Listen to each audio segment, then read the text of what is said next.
देखो भाई, आज हमारा आज हमारा भारतीय नया साल शुरू हो रहा है। आपका जो सन होता है जिसमें आप स्कूल में काम करते हो, डेट डालते हो, वो कौन सा सन चल रहा है इस समय? 2025।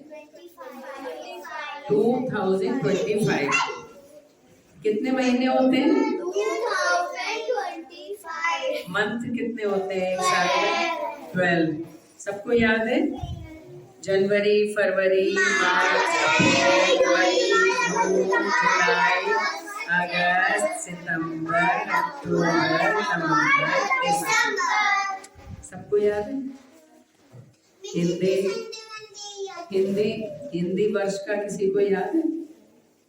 किसी को नहीं याद है? देखो, ये जो हमारा सन है 2025, इसको हम इंग्लिश ईयर कहते हैं, आंग्ल कैलेंडर। और ये जो हमारा आज शुरू हो रहा है, ये हमारा है संवत। अच्छा, इसको हम कहते हैं संवत। क्या कहते हैं? संवत। और इस संवत का जो आरंभ होता है वो चैत के महीने में, जब आधा महीना निकल चुका होता है होली के बाद, तब हमारा शुक्ल पक्ष से ये शुरू होता है। और इस नवरात्र को, जो शुरू में 9 दिन होते हैं, हम नवरात्र बोलते हैं। और इसको हम बोलते हैं वासंती नवरात्र। क्या बोलते हैं? क्यों बोलते हैं पता है? क्योंकि बसंत ऋतु शुरू हो गई। ये जो नवरात्र हैं, ये बसंत ऋतु में आए हैं, इसलिए वासंती नवरात्र कहे जाते हैं। और एक नवरात्र तुम्हें याद है, एक बार और आते हैं, कुंवार के महीने में आते हैं, उसको हम कहते हैं शारदीय नवरात्र, क्योंकि वो शरद ऋतु में आते हैं। देखो, हम तुम्हें बताते हैं, इसको बहुत ध्यान से सुनने वाली बात है। ध्यान से सुनो सब बच्चे। इस संवत के बारे में आपको पता नहीं है। ये संवत है 2082। 2082। ये 57 इयर्स पहले शुरू हो गया था, जो हमारा सन है उससे। हमारा सन है 2025 और ये संवत है 2082। और इसमें एक खास बात होती है, हमारे जितने त्योहार होते हैं वो जनवरी फरवरी के हिसाब से नहीं होते हैं, इस चैत बैसाख के हिसाब से होते हैं। होली, दिवाली, रक्षाबंधन, जन्माष्टमी, नवरात्र, दशहरा, ये सारे हमारे जितने त्योहार हैं वो इसी कैलेंडर के हिसाब से होते हैं। इसी कैलेंडर के हिसाब से होते हैं। इस कैलेंडर में भी 12 महीने होते हैं। देखो, इसके 12 महीने पता है? चैत, बोलो मेरे साथ, चैत, बैसाख, जेठ, आषाढ़, सावन, भादो, कुंवार, कार्तिक, अगहन, पूस, माघ, फागुन।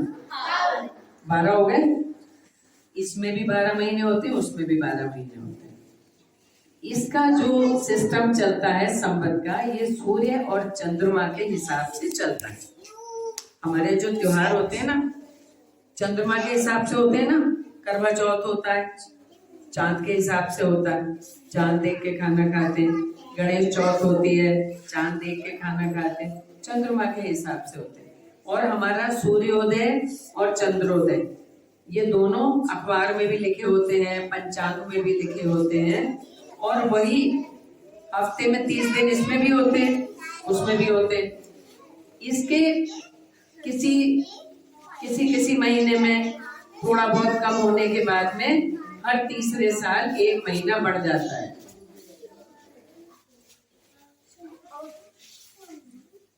तो ये जो हमारा संवत है, अब हमारे नवरात्र शुरू हुए हैं। नवरात्र में 9 दिन बराबर 9 देवियों की पूजा की जाती है। देवियों के नाम मालूम है? ब्रह्मचारिणी, पहली देवी शैलपुत्री, और हर दिन अलग अलग शैलपुत्री होती है, ब्रह्मचारिणी होती हैं, चंद्रघंटा होती हैं, कूष्मांडा होती हैं, कात्यायनी होती हैं, महागौरी होती हैं, कालरात्रि होती हैं, महाकाली होती हैं। ऐसे करके 9 देवियां होती हैं और 9 देवियों की 9 दिन बराबर पूजा होती है। तो आज है शैलपुत्री, आज शैलपुत्री की पूजा होती है। नवरात्र में हम लोग देवी की उपासना करते हैं। आपके घरों में व्रत करती है मम्मी, जोत करती हैं, कन्या जिमाती, जितनी कन्या बैठी है ये सब देवी हैं। कन्याओं को हम देवी मानते हैं और इसलिए उनकी पूजा करते हैं।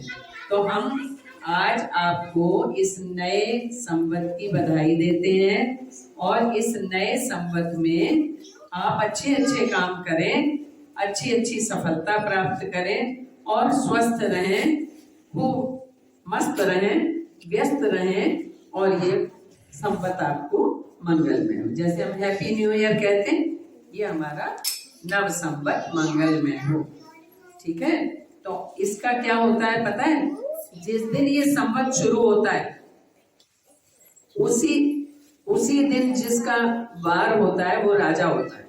आज रविवार है, संडे है। संडे किसका दिन होता है? सन का, सूर्य का। तो इस संवत का राजा जो है वो सूर्य है और मंत्री भी सूर्य है। राजा और मंत्री दोनों का काम सूर्य भगवान संभालेंगे। तो हम तो सूर्य को देवता समझते हैं, रोजाना जल देते हैं, नमस्कार करते हैं। तो इस संवत के तो राजा और मंत्री दोनों ही सूर्य हैं, तो हमें सूर्य भगवान को प्रसन्न रखना है। ठीक है, रोजाना सब बच्चे सूर्य को जल दिया करो और सूर्य को नमस्कार किया करो। देती हो, बहुत अच्छी बात है। सुबह उठते हो, सूर्योदय तो बहुत जल्दी हो जाता है। जब सुबह उठते हो, नहा के सबसे पहला काम ये किया करो, एक लोटे में जल लिया और जिधर सूर्य निकलता है पूर्व दिशा की ओर, उधर आपने उसको ऐसे करके चढ़ा दिया। और अगर आप जल ना चढ़ा पाओ तो कोई बात नहीं, आप सूर्य की तरफ देखो और नमस्कार कर लो। आपके नमस्कार करने से भी सूर्य भगवान प्रसन्न हो जाते हैं। तो ये आपका नया संवत आपको बहुत बहुत शुभ हो। नए संवत के बारे में पता लगा कि नया संवत कौन सा है? 2082। इसका नाम है कालयुक्त। क्या नाम है? कालयुक्त। और ये संवत सूर्य के राजा और मंत्री होने पर चलेगा। ये सूर्य राजा हैं और सूर्य ही मंत्री, दोनों का काम यही देखेंगे। ठीक है, समझ में आ गया? सूर्य भगवान आप सब पे प्रसन्न रहें, आपकी बुद्धि को उजाला दें